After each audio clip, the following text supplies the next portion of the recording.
భద్రాద్రి జిల్లా అశ్వరావుపేట నియోజకవర్గ పరిధిలోని పెద్దవాగు ప్రాజెక్టుకు భారీగా వరద నీరు వచ్చి చేరుతుంది. అధికారులు గేటు ఎత్తివేయడంతో ప్రాజెక్టు దిగువ భాగంలో ఒక్కసారిగా నీటి ప్రవాహం పెరిగిపోయింది. దీంతో భద్రాద్రి కొత్తగూడెంలోని నారాయణపురం వద్ద 20 మంది కూలీలు వరదలో చిక్కుకున్నారు. సహాయం కోసం ఎదురు చూస్తున్నారు. బాధితులను రక్షించేందుకు సీఎంఓతో మంత్రి తుమ్మల నాగేశ్వరరావు సంప్రదింపులు జరిపారు. హెలికాప్టర్ ద్వారా బాధితులను రక్షించాలని ఆదేశించారు. ఎన్డీఆర్ఎఫ్ బృందం, రెస్క్యూ టీం సహాయక చర్యలు చేపట్టాలని సూచించారు.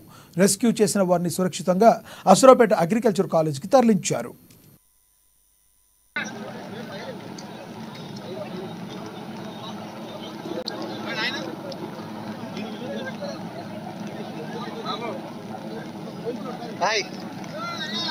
లిఫ్ట్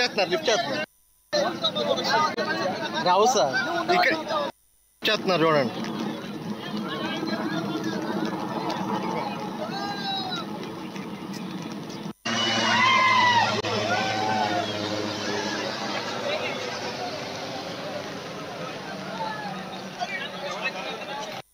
ఒకళ్ళు లిఫ్ట్ చేశారు, ఇప్పటికి ఒకళ్ళు ఎక్కించారు, ఒకళ్ళు లిఫ్ట్ చేశారు.